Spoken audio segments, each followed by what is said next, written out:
Harga rumah tu dah naik 230 hingga 250 ribu. Tinggi kan? Beli dulu berapa? Bayar bank dulu berapa? Bayar bank 125 ribu. Kalau katalah saya jual rumah tu, berapa banyak saya dapat? Dan anda perlu tahu itu adalah aset.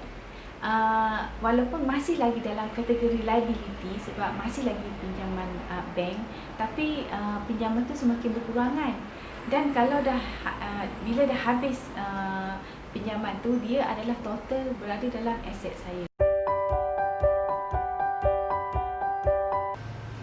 Assalamualaikum, saya Zaleha dari Snack Channel. Topik kali ini masih lagi berkaitan dengan membeli rumah. Kan, keperluan kita, kepentingan kita untuk membeli rumah. Kenapa rumah ni penting? Ini adalah video kedua, sambungan daripada video pertama. Kali ini di sebalik kebaikan ataupun kepentingan bila kita membeli rumah. Ini saya bercerita pengalaman saya bagi yang tinggal di bandar. Sebab kalau kawasan luar bandar, dia punya perkiraan dia, saya rasa macam sewa, kebaikan tu tidak, saya tak boleh nak buat kan. Saya tak boleh nak buat penjelasan tentang yang tu. Tapi saya mampu membuat penjelasan tentang kebaikan membeli rumah di KL atau di kawasan bandar. Rumah pertama, okey, anda dengar elok ya. Rumah pertama saya beli adalah apartmen kos rendah. Masa tu ini ikhlas perkongsian. Rumah tu saya beli tahun 90-an lah. Kan harga rumah tu adalah 60,000. 60,000 saya ambil loan bank secara Islamik. Jadi saya tahu total amount yang saya perlu bayar adalah 125,000 adalah. Belakang tu saya tak ingat kan. Jadi daripada harga 60,000 tu saya perlu bayar bank 125,000 lebih. Jadi masa tahun 90-an, of course kita banyaknya kita perlu bayar dekat bank kan. Kita beli rumah harga rumah tapi kita bayar kat bank banyak dengan bank hutang kan. Tapi apa nak buat, kita perlu rumah ni, kita perlu belilah. Okey, itu tahun 90-an.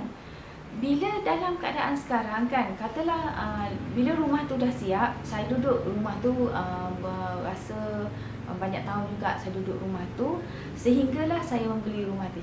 Keuntungan kat situ saya tengok, okey, ini saya nak cerita kadar sewa kan. Okey, saya bayar bank ikhlas, saya bayar bank 480. Okey, masa tu saya jumpa, masa awal-awal beli rumah tu, saya minta dengan pihak bank untuk singkatkan tempoh. Tapi kerana menggunakan hanya satu nama, saya gunakan nama saya sendiri kan. Masa tu mula-mula saya tak nak kongsi dengan suami kan. Orang kata, ini hak saya, saya perlu usaha. Jadi alhamdulillah beliau pun tak kisah kan. Okey. Jadi rumah ni hanya guna saya satu nama, saya tak guna nama kongsi. Jadi tak boleh nak singkatkan tempoh. Hanya dia kurangkan dalam masa tak silap 5 tahun ataupun berapa tahun je. Saya kalau boleh nak kurangkan lagi tau. Saya nak kurangkan lagi dalam 20 tahun atau 15 tahun. Tapi tak boleh, dia kata. Fikiran saya kalau boleh kita tak nak. Tengok tahun 90 lebih, tahun 90-an tu, dalam hati saya dah ada yang saya ni tak nak hutang lama-lama. Itu benda yang saya ingat. Saya pergi dengan suami dekat bank tu nak minta kurangkan tempoh, pendekkan tempoh bayaran hutang rumah. Okey, balik kepada rumah tadi. Masa saya duduk kat rumah tu, saya tengok jiran dia sewakan dalam 480 untuk dapatkan modal balik kan, untuk bayar bank. Maintenance masa tu masih lagi murah, dalam RM80 atau RM50, saya tak ingat. Dan pelan-pelan harga sewa rumah tu akan naik, 500, 600. Jadi saya duduk kat situ, saya tengoklah perkembangan kan. Daripada 700 kan. Masa tu tak siap saya keluar daripada rumah tu, kadar sewa adalah 7 hingga 800 macam tu. So bila saya beli rumah kedua, saya pindah rumah kedua lah kan. Bila rumah kedua, harga rumah tu terus naik. mungkin saya pun tak ambil pot sangat, harga rumah tu dah naik. Dan sekarang harga rumah tu naik mencecah hingga 230 hingga 250 ribu. Anda percaya ke tak? Banyak tahu. Itu adalah orang kata kepentingan. Kenapa anda penting, betapa pentingnya beli rumah dekat kawasan tu. Masa tu kawasan rumah saya tu tak ada pun lagi kedai-kedai. Bila kita membeli, kita tengok daripada rumah keliling tu masih lagi semak samun, kan? Dia akan ada pembangunan yang kita tak tahu macam mana. Kalau sekarang jika anda datang ke Bandar Seri Pemasin, semua dah ada. Semua bank ada dekat sini. KPJ ada, supermarket ada. Orang kata apa saja keperluan kedai makan 24 jam ada, farmasi ada, klinik, semua keperluan penduduk kat sini komplit. Ada orang kata apa, pasar, apa, downtown. Masa tu famous downtown dekat area sini. Jadi harga rumah tu dah naik. Sekarang naik sehingga 200, saya cakap tadi 230 hingga 250 ribu, kan? Itu harga sekarang. Kalau compare tahun tu yang kita beli, berapa banyak untung kat situ. Itu harga naik. Dan bila anda sewakan rumah tu, kan, saya sewa rumah tu 1,000 sebulan, kan, 1,000. Adalah perbincangan kami kurangkan untuk support, kan, demi keuntungan kedua belah pihak. So adalah yang tu mungkin saya akan bincangkan dalam topik sewa rumah ke, kan, yang boleh memberi idea anda. Saya pun tak adalah ni sangat. Okey. Harga rumah tu dah naik 230 hingga 250 ribu. Tinggi, kan? Beli dulu berapa? Bayar bank dulu berapa? Bayar bank 125 ribu. Kalau katalah saya jual rumah tu, berapa banyak saya dapat? Dan anda perlu tahu itu adalah aset. Walaupun masih lagi dalam kategori liability sebab masih lagi pinjaman bank, tapi pinjaman tu semakin berkurangan. Dan kalau bila dah habis pinjaman tu, dia adalah total berada dalam aset saya. Dan mengikut harga pasaran semasa. Orang kata harga market 230 hingga 250 ribu tu. Dan ia juga adalah sebagai simpanan kita.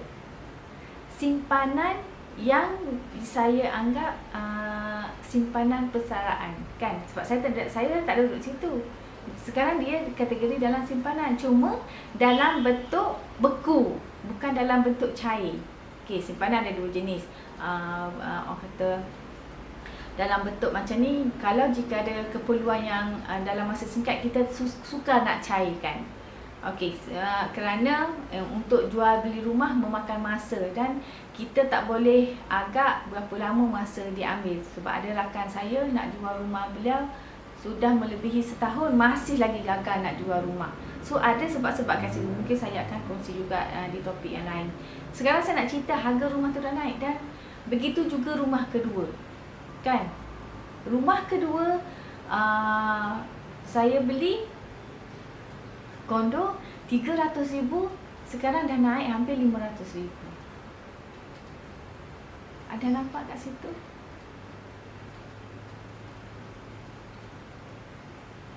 Pause sebentar bagi anda fikir, kan? Dan rumah ni saya boleh bagi sewa bila-bila masa sahaja, kerana saya ada rumah ketiga yang saya boleh duduk kat sana dan saya boleh sewakan rumah ni, yang mampu membayar pinjaman bank dan juga maintenance ataupun untuk keperluan rumah ni. So saya harap anda nampak kepentingan yang anda dapat bila membeli rumah tu. Ini saya bukan berbincang dari orang kata segi orang-orang property. Saya tak pandai. Saya hanyalah orang-orang biasa, orang-orang sederhana, orang-orang yang berfikiran macam anda juga. Cuma kemahuan saya. Dah dapat keuntungan yang tak nampak kat situ, kan? Harga rumah naik, kita dapat sewakan, kan? Kalau jual tu, dan dia juga adalah simpanan persaraan jika anda mempunyai lebih daripada satu rumah. Itu adalah kita punya simpanan. Itu adalah kebaikan yang kita ada bila kita membeli rumah daripada awal. Okey.